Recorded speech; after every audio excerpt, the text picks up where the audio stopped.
I'm about to be ranking the best center from every NBA team. It's a position that's drastically changed yet quietly snuck up on us as one of the more deeply talented ones in the league. So stay tuned to find out who's the best man holding down the paint in the game today. Welcome to D-Flow Hoops. If you're new here and a passionate basketball fan craving for NBA content during the suspension, start now by subscribing and clicking the bell so you don't miss anything. Now let's get into it. Number 30, John Henson of the Detroit Pistons, who was the 14th pick from 2012's NBA draft and hasn't quite lived up to lottery pick expectations. What's interesting about him is he's right-handed, but every layup he attempts is with his left hand. He was traded from Cleveland to Detroit in the Drummond deal recently, and in 40 combined games for the Cavs and Pistons, the 29-year-old standing at 6'9", but with a 7'6" wingspan, only produced 5 points and 4 rebounds, and shot just 50% from the free throw line. In my rankings of the best power forwards coming up, Detroit's got a young big I'm excited to break down, but unfortunately, Pistons fans, your best player at the center spot ranks last in the NBA. Number 29, Marquese Chriss of the Golden State Warriors. He's typically known as a four-man, but after the Dubs traded Willie Cauley-Stein to Dallas, Chriss started 11 times at center for Golden State and played the rest of his minutes at the 5 spot.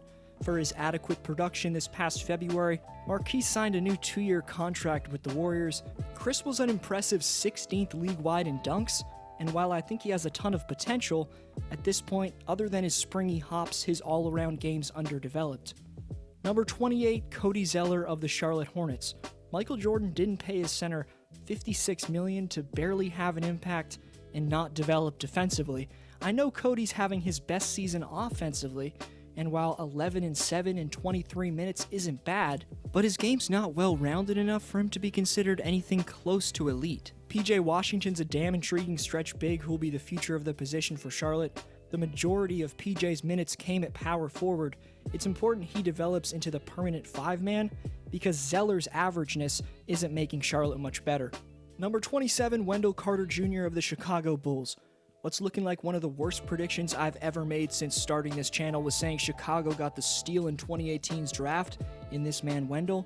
He rebounds well and still has potential, which puts him ahead of the players so far listed, but for now, he's slow guarding the perimeter and doesn't shoot the 3-ball well, two things that significantly harm his value in the modern NBA. Number 26, Derek Favors of the New Orleans Pelicans, who'd fit nicely as a limited minute backup to vamp a contender's depth up front, but instead is tasked with starting in the Big Easy, as well as mentoring Pelicans rookie Jackson Hayes. Favors can catch and finish with the best of them at the rim. He had a game of 20 points and 20 boards this season. He stuck around through 10 seasons for a reason.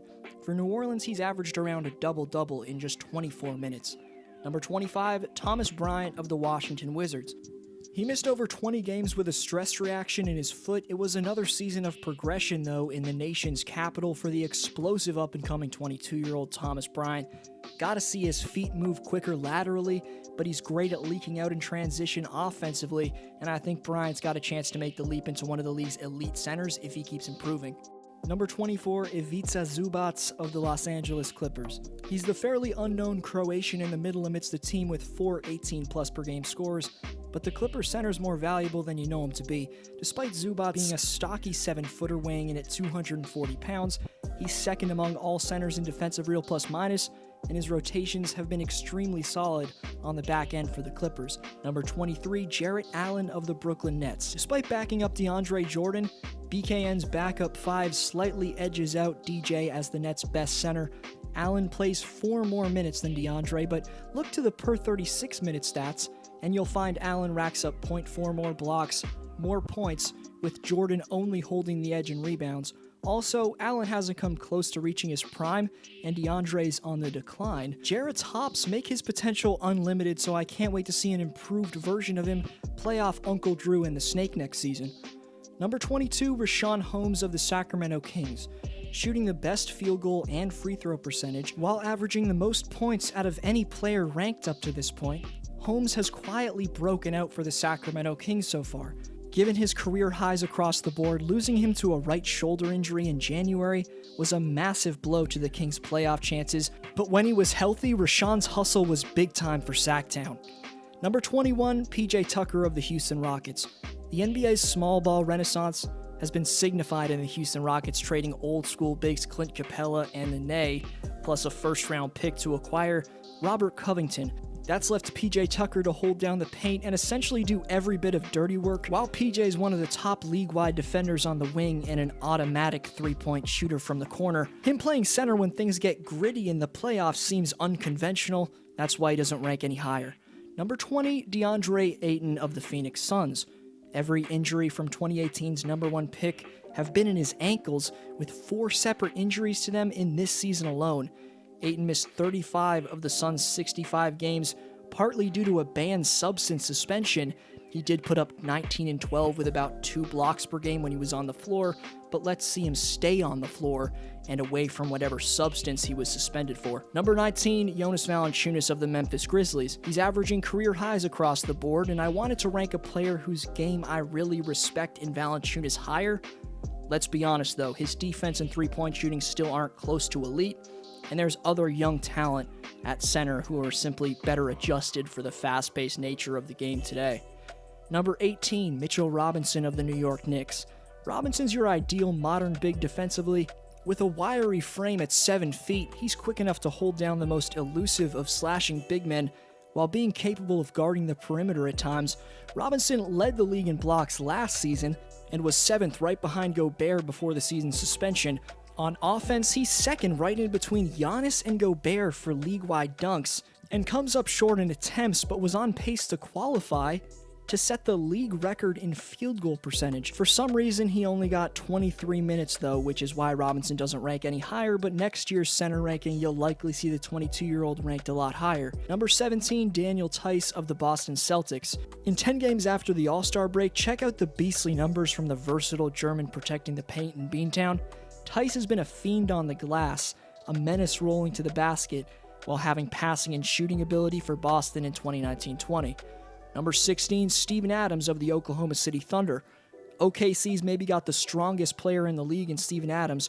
Even though across most stat categories the Kiwi had a down year, Adams slightly improved his block total and still can get it done at a 60% clip and get a bucket when you need him to with an extremely polished postgame. Number 15, Dwight Howard of the Los Angeles Lakers. A revamped Dwight didn't complain after building up an average of only 19 minutes, and conversely became the 2nd most valuable defender at his position in terms of defensive rating in that time frame. Superman was a problem, not rolling, but exploding in the pick and roll on the other side. Great to see Dwight Howard fully healthy. Number 14, Hassan Whiteside of the Portland Trail Blazers. Great year from Hassan offensively, I was impressed.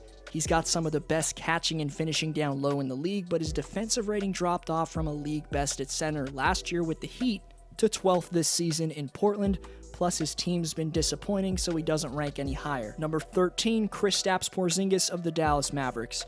The package of hops and long-range finesse has typically, like it has throughout the young phenom's career, caused problems for defenders. However, a career low in field goal percentage and general rustiness ranked Dallas's soon-to-be 25-year-old Latvian lower than you'd presume.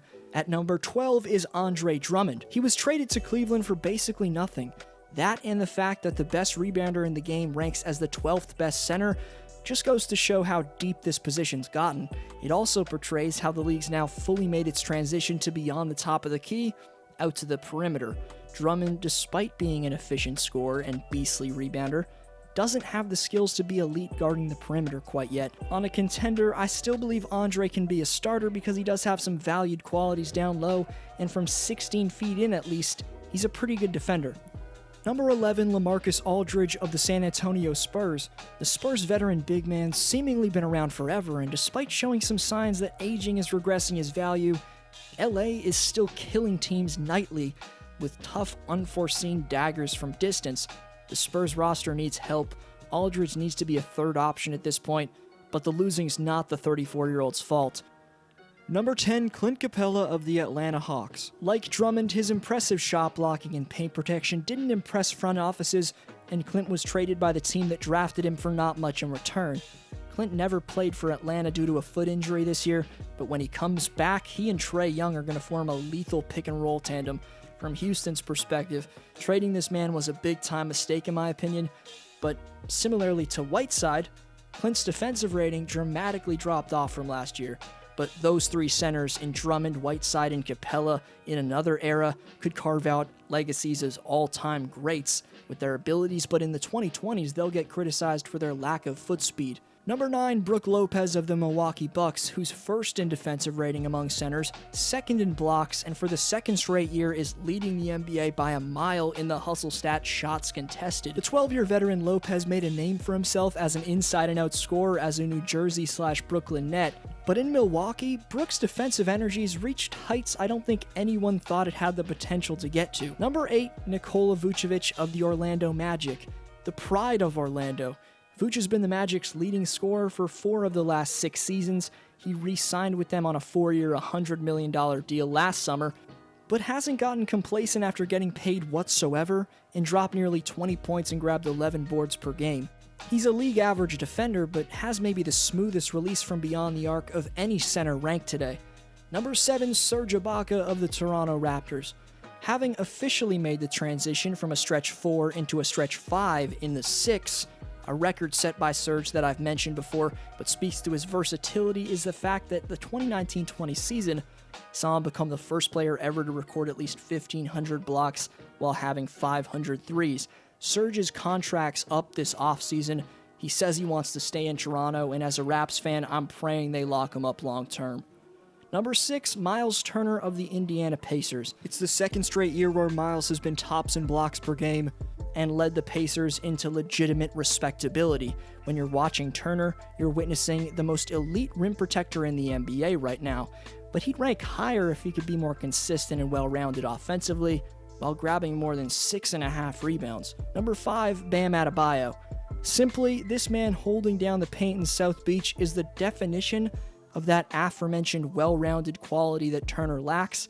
Bam's got a handle and attacks the rim with relentless prowess, and while purely analyzing rim protection, Miles has the upper hand. Without a doubt, the best defender on the perimeter from centers is the menace that is Bam Adebayo. He put up over a steal and block per game, and the other end saw Bam develop into a passing wizard. Suddenly he can find seams and defenses like a top facilitator at guard. What a well-rounded prodigy that the Heat have in Bam Adebayo. Number 4, Karl Anthony Towns, the position's leading scorer with a staggeringly dominant stat line of 26 points, 11 boards, plus 4.5 dimes on brilliant shooting percentages. You could argue Cat should be higher than this, however it's Towns' scoring and rebounding that ranks him where he is. He's improved defensively, yet is still lacking big time in his lateral ability. Number 3, Nikola Jokic, typically ahead of the pack in assists among centers, while being the third-seeded Nuggets leader in 3 of 5 major stat categories. Joker's artistry in 2019-20 was at its peak. Denver could very well be the team of the future in the West. The offense runs through Jokic. If you're a Nuggets fan, you can credit a large amount of your squad success to him. Number 2, Rudy Gobert of the Utah Jazz. He's the most hated player across the league right now. I've stated that's overblown because the virus was suspending the season anyway. More on that in my Egos video that I just made, but we stay between the lines. A 7'9" wingspan mixed with the fact that Gobert's polished his finishing inside every year makes Rudy a force to be reckoned with on both sides. In 35 minutes, he gives the Jazz 15 points on 70% shooting, 14 rebounds, and an upper-class lengthy presence defensively that makes his team elite. Number 1, Joel Embiid of the Philadelphia 76ers. He got a ton of flack in the biggest ego video I just previewed. Now Embiid gets his shine and ranks as the best big in the game. Even though he's down in points, rebounds, blocks, and assists from the previous season, either facing up or backing down in the post, Joel's still the most talented big man in the game.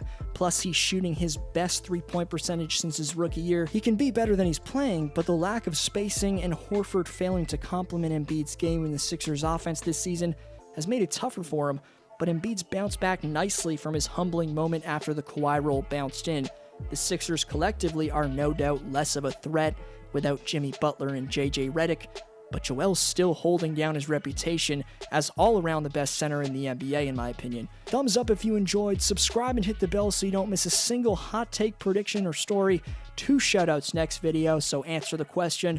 I'm Adam, this was D-Flow. Keep watching some of my recent uploads. You're going to love the content I've got coming up. So stay tuned, y'all. Appreciate everyone.